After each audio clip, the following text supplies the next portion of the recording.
G'day, I'm Chris, this is Flat Tank Journey. How you doing? Welcome back to the shed. Update on the round tank and where I'm at. Suppose this is a bit of a cheat video. I'm at an impasse for a little bit. First up, thanks to everybody who's subscribed. It's really important now. It's funny how a few weeks ago I was asking people to subscribe just to get my jollies. But now it looks like YouTube has changed their dreaded algorithm, as everybody calls it. I'm not even really sure what that is. But it's halved the number of viewers that I've had. From about 300 a week to about, I don't know, 120, 150. Now, I don't know whether just 150 people got sick of me or whether YouTube's decided not to show me to people. And it was really weird. And I'd got to about 740 subscribers really quickly. But all of a sudden, bang, I'm gone. So if you want to, subscribe or hit your notifications bell so you know that I'm there. Otherwise, you're probably not going to see me. And I might give up if it gets too much worse. Hey, listen, where am I at? The round tank and the wedge tank. So the wedge tank is finished. I finished it. And in this video, in the last video, sorry, you saw me finish up the silencer. And I've got to take it to my engine builder and I've got to get time. And if I'm honest, life got on the road and I've had a few things to do. So it's finished, it's cabled, it's ready to go. I got to put some soluble grease in the gearbox and I've got to put oil in it and fuel in it. And then I'm going to take it around to Les. The round tank. So where am I at?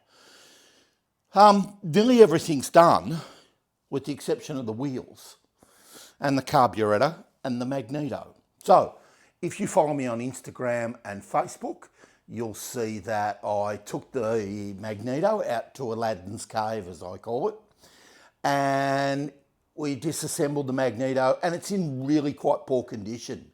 Needs rewound, needs remagnetising, it needs the correct slip ring put in it because it had the wrong one in it, and a few other bits and pieces where it had been apart and it was a bit secondhand. Anyway, it's off for a full rebuild. So that'll be great. It'll be back in 8 weeks. So that's a bit of a pain, but it is what it is. With specialist things, you got to wait your turn. The wheels are the big stumbling block and they're still a month away, I think. So I've got no magneto and no wheels. And I'm not buying a carburetor so I'm sure the one that I've chosen works.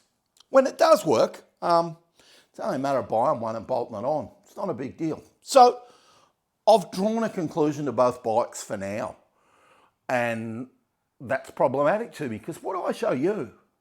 Now, I have got a plan going forward, but I just wanted to bring you up to speed with my fruit box, so to speak. Again, on Instagram and Facebook, you'll have seen I made this little crate. Now, I'll bring you in a bit closer, we'll have a talk about it, and then we'll have an up close and personal, eh? Old bikes, or for that matter, any bike for me, can be a pain in the bum because you go somewhere and you've only got what you can put in your pockets or in a backpack. And I'm a big dude and backpacks are always problematic for me. I don't really enjoy them. They're never comfortable. And again, you've got everything you've got in it. So I took the stance that a man in the 40s, when this was 20 years old, might have bought an old cheap Beezer and he might have built a little box or he'd have put a fruit crate or a wooden case that held dynamite or ammunition or whatever onto the back of his bike. He'd have just attached it on. Now, everything's a bit dirty in here because I've been turning wood. He might have just attached it on, put some toggles on it and called it good. I suppose I made it a little bit flasher. I made a lid. Now the lid has got little toggles on it. I turned the toggles on the wood lathe and put leather strapping on them. Thonging, I'd call it. But thong brings up another thought in some people's mind. although thongs are what we wear on our feet here in Australia. And I've attached the box to the pack rack. You know, and I hate pack racks. It's got pins on the top that hold the lid so that the lid can't go left and right. Not sophisticated, but it is what it is. And inside, I lined it with canvas, waterproof canvas. That was the most expensive bit of the whole job. Up until I lined it, it owed me nothing. I had everything. These are old fence palings from a fence I pulled down, and they were black, and I sanded them down. They're cypress, and I nailed them all together. Used a nail gun, and just boom, boom, boom, boom, and away it went. Come up really well. Took a bit of paint off the guard though. Wasn't happy. Leather thonging. Come on, we'll have a look, and I'll show you how my life skills of being an undertaker helped me finish the box. Well, there's the box. It's not meant to look flash. It's meant to look a little bit, you know, how's your father, as I'd say. It's not meant to be super pretty, but it's not meant to be ugly. And inside is all neatly trimmed with canvas, with an undertaker's fold in the bottom and pinned in with escutcheon pins. And it's all nice and neat. And of course, in my working career, I was an undertaker. And so lining coffins was one of the jobs I did for 33 years. And so it's all got pinned in. And it looks pretty good. Or at least I'm happy with it. Here's the lid. The lid's super. It's one of the better parts of it. Underneath, you can see where I've attached the leather and the pinholes that hold the lid on. There's the little toggles that I turned, threaded leather through them, and they worked out super.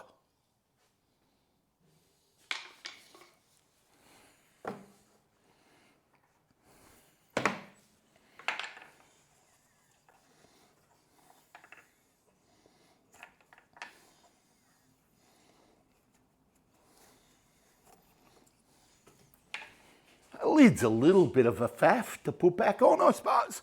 I'm not really sure what people would think. It probably suits me. And it just pins on like that. And away you go. It's done this way so I could, and I am going to, make a little tool roll that'll suit the bike, because inevitably you break down riding these things. So it can go in there. When I'm out and about and I break down, I'm prone to wanting to sit in the gutter and have something to drink. So I'll probably take a drink with me. I might even take food, but mainly some tools, my logbook, perhaps a cleaning cloth and a few other bits and pieces. And it'll be perfect for that. On top, you know, you can always put your drink or whatever you've got or your helmet when you get to wherever you're going. For me, I think it's a super little thing. Listen, that's my journey. I hope to have more to show you in a week's time. We will have more to show you. I'm going to go backwards, if you like, and show you something and get back to working on something else.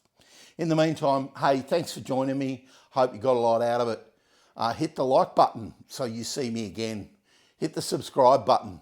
It's probably more important than it ever was.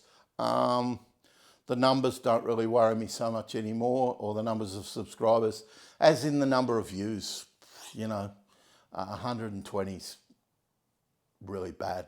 So hit the notifications bell if you want to see my videos.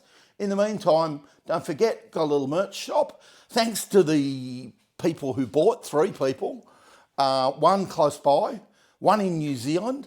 Hey mate, I hope you get your t-shirt. I hope it fits. I hope it's all super.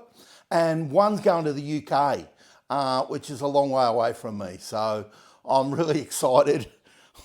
I make practically nothing out of them. But boy, did I get a hoot and a half out of it when Tanya from the shop told me that New Zealand and the UK had orders. So I was really excited. Get online and have a look. Links in the description. In the meantime, the most important thing, have a great weekend.